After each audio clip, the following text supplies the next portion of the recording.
Welcome to the Week in Truth, number 13. Unlucky for some.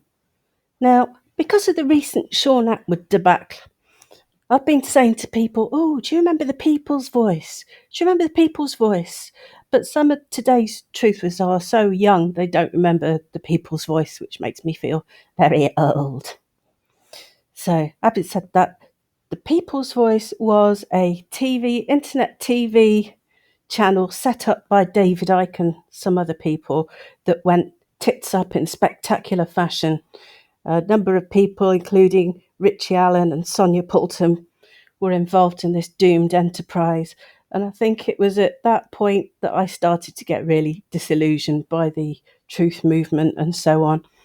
But you can see that this thing's going tits up is a kind of thing that happens very regularly and routinely in the truth movement.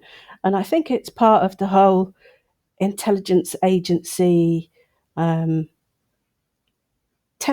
of how to do things. So they get all the activists following these various people, then it goes tits up, and then it sort of disintegrates and people start doing their own thing and following smaller people that are probably more honest. But and some people turn away from it. I know somebody who's basically said after the Sean thing, she's not going to do any more videos about that particular subject now. She's had enough, and she's completely upset and disillusioned and wants to turn herself towards the light. Well, I think that's probably what I did back in the day with the People's Voice. I concentrated on my children who were young at the time, and I just kind of stayed out of the way for a while. But now I'm back. I'm back to tell you how all this works, and I've figured out how it works. So let's go and look at what Wikipedia says about the People's Voice. The People's Voice was a free global internet television and radio station which broadcast from the 25th of November 2013 until mid-2014. The station's main studio was in Wembley, London, with representatives in the US. It was created with a crowdsourcing campaign on the fundraising platform Indiegogo. Its main creator was David Icke. Presenters included Mark Windows, Richie Allen, Sonia Poulton, and Kenneth O'Keefe. Guests of the first show included Cynthia McKinney, Norman Finkelstein, Peter Tatchell, Jim Mars, Gerald Celente, Richard C. Hoagland, Vandana Shiva, Lauren Murray, and Leah Bolger. Poulton left in early January 2014 following a dispute concerning the transparency of the channel's finances. In March 2014, David Icke left TPV to concentrate on other work, having committed full-time to the station as an unpaid volunteer. That's in dispute since its launch in November 2013. From March 2014, due to financial difficulties, it is believed that the station operated with a skeleton crew and had effectively ceased production of live programmes, running repeats of previous programmes instead. Despite a brief revival of one of its principal programmes, The Richie Allen Show, TPV ceased broadcasting completely in mid-2014 and became insolvent. In August 2014, it was announced via the official website that TPV would return in October of the same year, dubbed the People's Voice 2.0. However, the station was never revived and no further information was announced regarding its return. Now, you will see this pattern of things going tits up all over and over and over again. The aim of this constant having people donate money and then be heartbroken when it all goes wrong is because people then have that personal involvement and their money's in it and then it goes wrong. They are personally feeling hurt and disillusioned and they want to forget about the whole thing. So you're going to see this pattern repeated with things like, I think Brand New Tube's probably going to go tits up, and Sean Atwood's gone tits up. A number of other truthers over the years have gone tits up. Bill Maloney, of course, we now call him Baloney, and he's got no credibility at all. And I think Brian Rose with London Real is probably is destined for the same fate. Now, when I upload this, I will try and put some of the links underneath from these videos that I'm going to refer to. Now, somebody called Mr. Furling has put up the videos from when David Icke started to discuss Sonia Poulton and the People's Voice when it started to get a bit rocky. And why this went rocky was because the crowdfunding started out with £300,000 donated by the public, and they squandered it all in record time, and it looked really dodgy. Now, that bit in Wikipedia where it says that David Icke was only a volunteer isn't true. It seems like he was running the whole thing. There's loads of blogs online and stuff where they will say basically he had an office in the building. He wasn't living in the Isle of Wight where he supposedly lives full time. He was actually living in a house in Wembley that he was sharing with Richie Allen. And so he was much more involved in this than he will admit.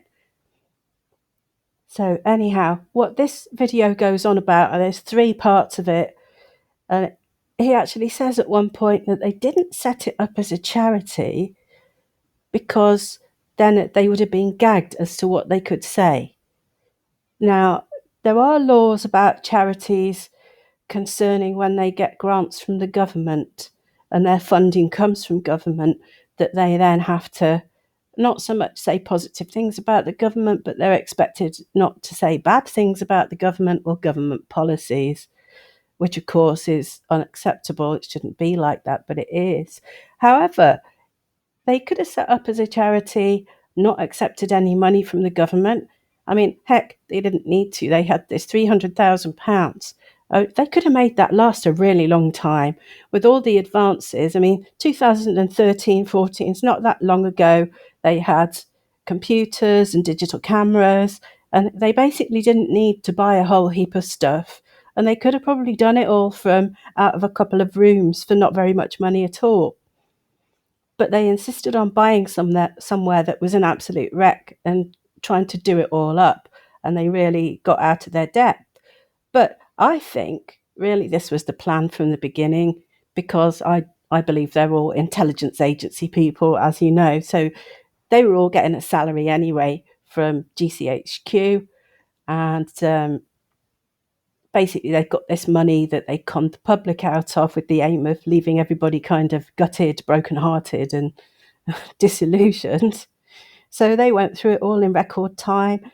There's a blog here which is written by somebody called Mother Damnable that claims they were constantly having takeaways and alcohol and all sorts of things. Basically, the expenses were all for themselves. Now, David Icke blames this all on Sonia Poulton because Sonia Poulton apparently started asking questions about where all the money was going. Now, I don't have any time for Sonia Poulton either, because I think they're all in this together.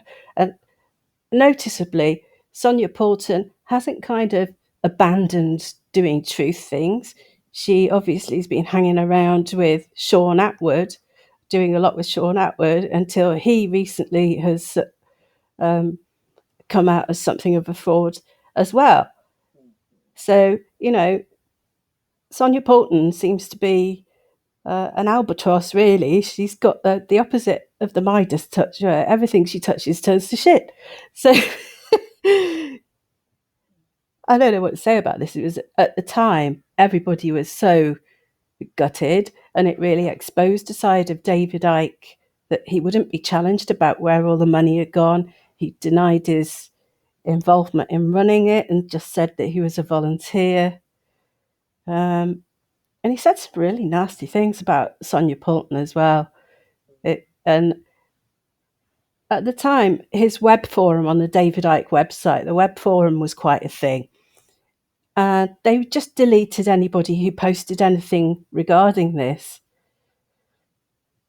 There were quite a few blogs out there. There's this one called The Needle, which is run by GoJam, and Brian Harvey has actually provided some evidence that these people like GoJam and whatnot were really actually Ian Puddick postings. We can't believe everything that it says. But the idea is just to create so much chaos and confusion that people don't know what to do or who to believe or who to follow. And so that renders people completely ineffectual. There's not going to be any revolution while people can't even make up their minds who's worth following.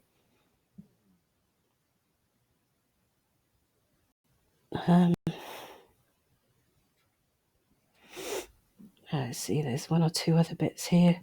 That's Sonia Poulton's actual statement on her departure from the People's Voice. So she's continued stumbling from one wreck to another, which doesn't really lend her much credibility either. This chap called Bowler Hat Man has actually posted a couple of interesting videos on the subject of the People's Voice. This one's quite good. The People's Voice initiate panic mode. And he actually goes through the different accounts a free audio that were given out. 30-day trial.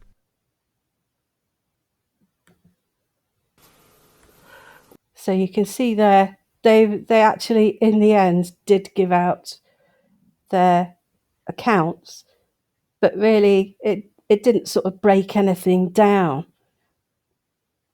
But you can see